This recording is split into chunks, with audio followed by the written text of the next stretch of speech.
Welcome back, friends, to the shop. I'm actually not supposed to be here today. I'm actually supposed to be in Minnesota, but Mrs. W took the family and she flew ahead of time, and I was going to join her a couple days later, and I missed my flight. There seems to be a pattern here. I know before I met my wife that I was actually able to like catch flights and be on time for particular things, but for some reason I rely upon her so heavily now. When she's not here, everything falls apart. So getting another ticket was just cost prohibitive, so I called her. I said, sorry baby, I'm not going to make it. So they're gone until Wednesday. So today's Sunday, and I want to do something nice for her. She's been wanting a walk-in closet. The poor thing, the Sweet Loaves, we have a 3-bedroom house, right? So Jack's got his room, we have our room, which has a small closet, which I've occupied.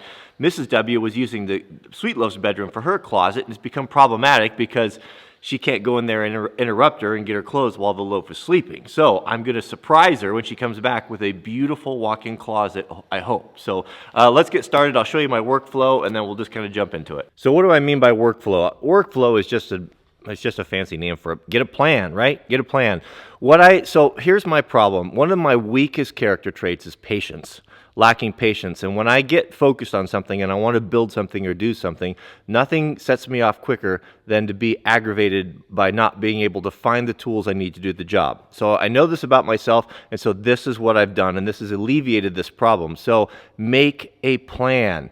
Sit down with your yellow legal pad and look at what it is that you need to do, right? So it's identify and then execute. So what am I identifying? I'm identifying, so this job needs to be done.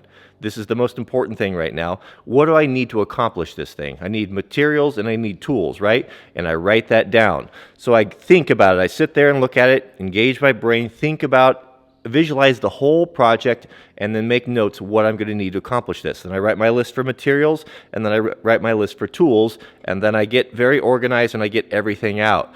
You know, one thing that's part of that is like your tools, if you have rechargeable batteries and such, this is the time where you make sure everything's charged. So go through your list, get everything charging. That's the first thing that I do, is get the batteries plugged in.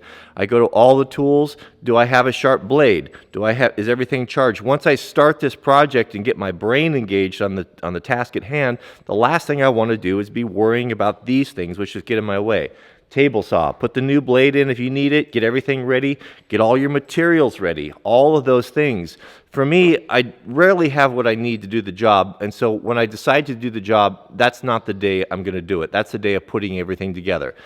Even if, so that the next morning you can start fresh. So it's really, really important. You got the right bits, you got all of your pry bars, you got your squares, you got everything you're going to need, all that stuff, and not until then, that's when I'd get started. Right behind me is where the closet's going to go. This is our master bedroom. We live in a small house, an ordinary house.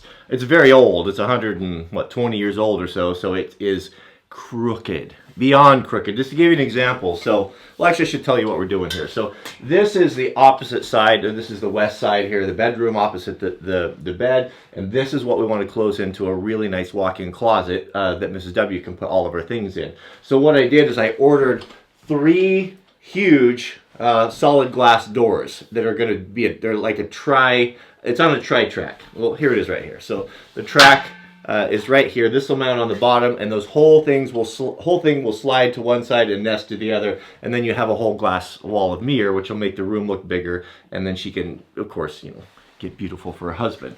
So crooked. Did I mention crooked? You don't have any idea about crooked. The Sweet Loaf.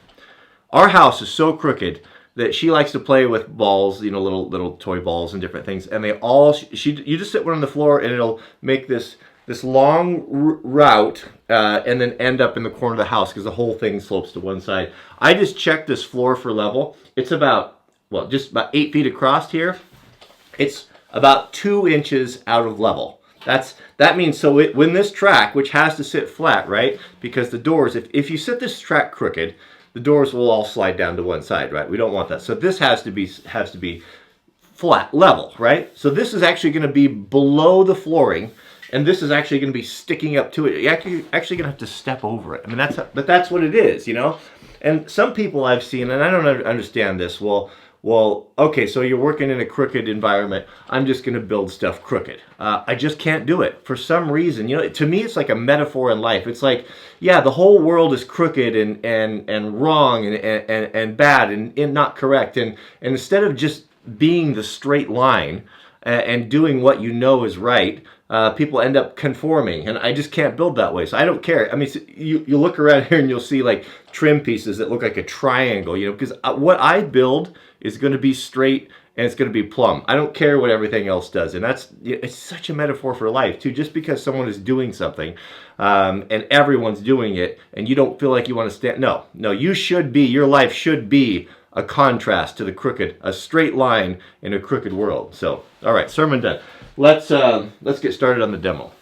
Should probably share the tools I'm using. So these two guys, first off, tool belts. If you don't have a tool belt, you need to get a tool belt. I don't know that you can call yourself a manly man unless you have a tool belt. You want to have the basic stuff in your tool belt. When your buddy calls you, hey, can you help me do my roof? You grab your tool belt and go. You don't want to show up with a tin can full of tools. Like I had one guy that claimed to be a journeyman who shows up with a 5-gallon bucket with some crappy tools inside. So get yourself a tool belt. The best is Occidental. Occidental leather, like these, the ones I've had, 30 years? Buy them once, cry once, right? These little tools that I keep in my belt, this is a beekeeping tool. It's just a little pry bar. They're actually selling these things. I don't know if it was originally for carpenters or for beekeepers, but these are awesome. I'll put links to this stuff, my favorite stuff. And then the Mora chisel. The Mora chisel, look at that edge on there. I just sharpened that on the Work Sharp deal. Mora chisel is awesome. Awesome.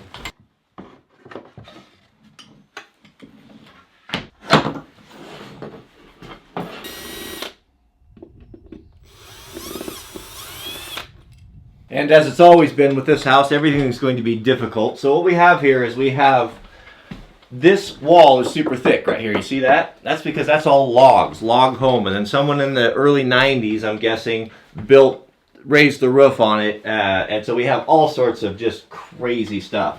So just imagine this. We got to have these 3 huge paneled glass sliding doors, right? They're going to run on this track.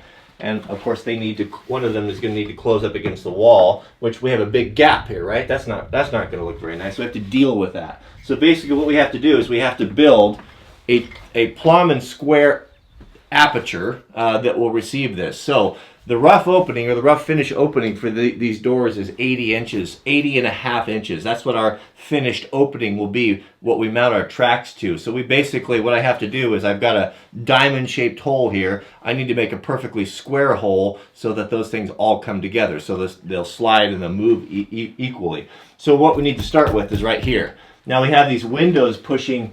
We don't have very much room to work with, you know, and so our 80 inches or so is going to come back in here somewhere. So we're going to have to basically build a little wall right here, but we want to keep it as far away from the window as possible. If you push things up quite tight to windows where the trim's are at, they look funny. So we're really critical for space. So what I'm going to do is I have to determine the angle, and I'll make all my cuts. Here's what you want in your tool belt, and you should be carrying this on your person in your back pocket. Handkerchief in the left pocket, on the right back pocket, or right in the rain, a little pad for all the little ideas that you have, and so you're not trying to carry all the stuff in your mind.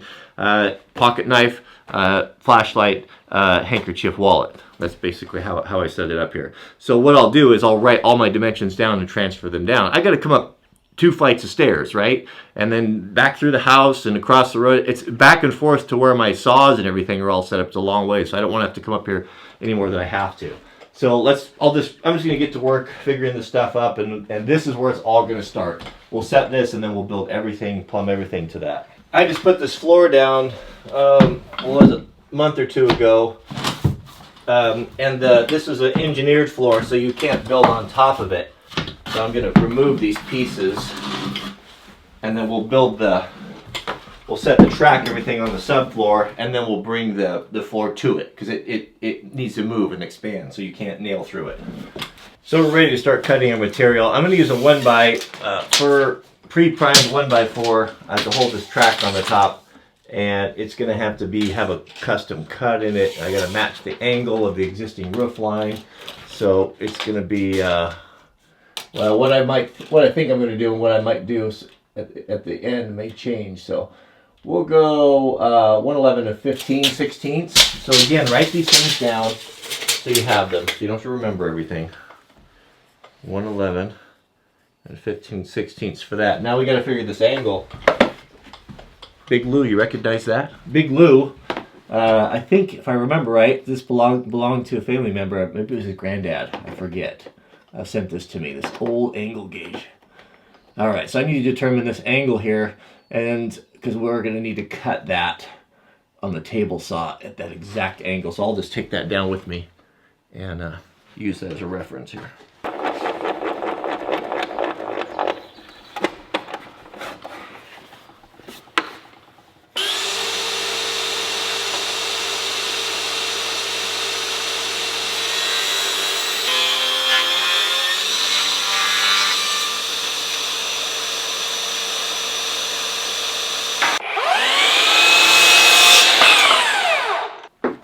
I'm not going to do a lot of talking in this video. I'm mainly just going to be working, so I'll share with you what I can. I use a nail gun to kind of temporarily stick stuff quite often until I can, get a proper screw in it. So just it's kind of like a third hand.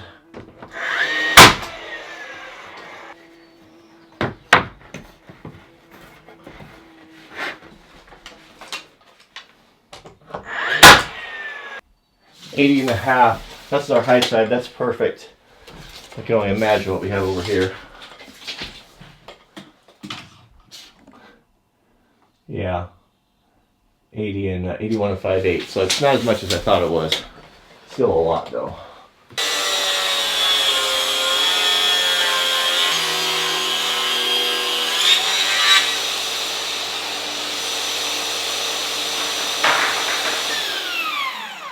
I ripped a bevel on the second piece, and basically what we're doing is we're just making a box, kind of a deal right here. It's going to tie in right on that corner. So, of course, everything is super crooked. This will be flush right there, and we're going to have to scribe. So to scribe, basically what scribing is following the contour of the ceiling. And we can do that with our pencil by doing this. So that's going to show us all the portions that we're going to have to trim.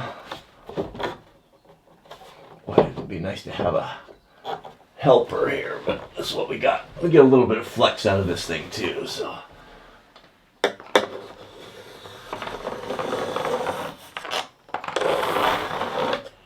We'll put a trim board on the top, so don't worry about that ugliness.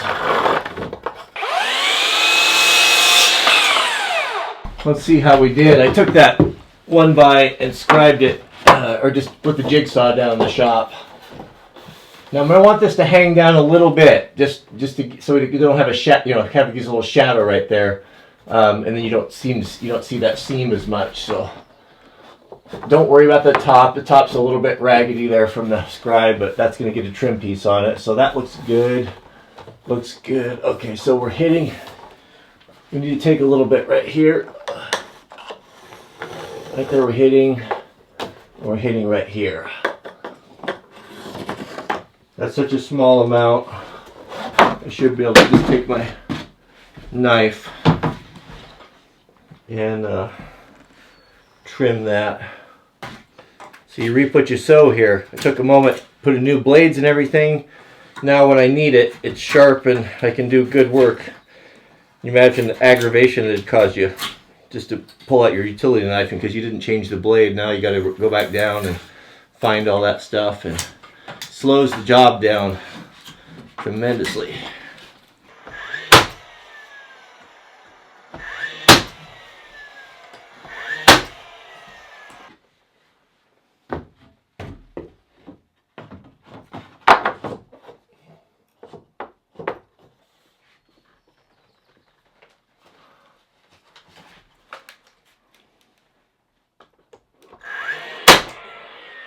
That's shaping up pretty good. I always get asked how I like these cordless nail guns.